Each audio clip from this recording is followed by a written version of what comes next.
Welcome back to the channel Rare Coin Rarities, where your spare change might just be a hidden fortune. Imagine this, a single 50-cent coin, just one little piece of South African currency, selling for over $10,000.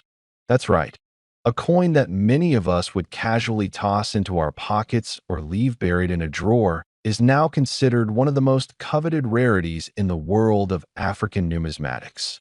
But what makes the 1988 South Africa 50-center coin so special? Why are collectors scrambling for this seemingly ordinary coin? And just maybe, could you have one of these hidden away in an old jar? Stay with us, because this is more than just a coin story. It's the discovery of a lifetime, and it could change your financial future. Let's rewind the clock a little.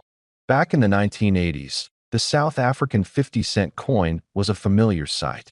It was a workhorse of everyday transactions, used for bus rides, small purchases, and perhaps tucked away in the backs of wallets or forgotten on countertops. By the time 1988 rolled around, these coins were being minted in high volumes, used in circulation across the country. Little did anyone know, however, that tucked away in those same stacks of routine change were a select few coins that would go on to fetch prices in the tens of thousands. And this is where the story of the 1988 South Africa 50-center coin gets exciting.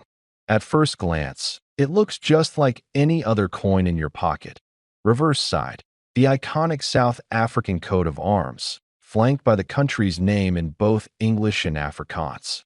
Simple, clean, and familiar. Obverse side, the denomination and year of issue, rounded off by the classic design that many of us recognize. But here's the twist. There's something special hiding beneath the surface, and it all starts with a mint error. You see, while most 1988 50-cent coins were struck without issue, a rare few were struck on the wrong metal planchet, the disc that the coin is minted onto. Instead of the usual cupronickel, the typical metal used for the coin, these specific coins were struck on a different type of metal entirely, possibly nickel or aluminum bronze. This was a massive mistake on the part of the mint, but for collectors, it was a dream come true. Why does this matter so much? When a coin is struck on the wrong metal, it becomes a mint error, and mint errors are gold mines for numismatists. A coin with a mismatched metal can be worth many times more than the same coin made with the intended material. For the 1988 South Africa 50-center, this error created a collectible so rare, it sent shockwaves through the numismatic community. But that's not all. The magic of this coin doesn't end with the metal mistake. There's another error that can elevate its value even further, the double die error. This happens when the dies used to strike the coin become misaligned, causing the design on the coin to appear doubled or blurred. This is incredibly rare, and when it occurs, the resulting coin becomes one of the most desirable collectibles on the planet. Imagine the sheer excitement of spotting one of these coins in your collection. It's like finding a treasure chest buried in your pocket change. Now, let's talk about condition. Just as important as the error itself is the state of the coin. In order to reach that lofty price of $10,000, the coin needs to be in pristine condition. We're talking about a coin that is graded MS66 or higher, which means it's nearly flawless. No scratches, no wear, no discoloration. For a coin that was originally used as everyday currency, finding one in such mint condition is a rare stroke of luck. But that's exactly what happened with the coin that recently sold for $10,000. It had the rare mint errors, but it was also in such impeccable shape that it could have been freshly minted yesterday. And here's the kicker.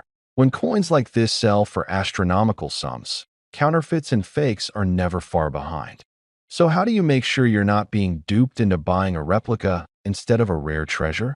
Let's arm you with a few quick tips to help you spot a fake coin before you make a costly mistake. Weigh it. A normal 1988 South Africa 50-center coin weighs about 5.7 grams. If it's lighter or heavier than that, it's time to be suspicious. The magnet test. Real South African 50-cent coins are not magnetic. If your coin sticks to a magnet, It's either a fake or made from the wrong material entirely. Look at the details. Inspect the design closely. Genuine coins have sharp, clean lines, and the engraving should be crisp. Counterfeits often look blurry, uneven, or poorly struck. Check the color. Authentic coins have a warm, silvery hue due to their cupronickel composition. If your coin is unusually shiny, silver,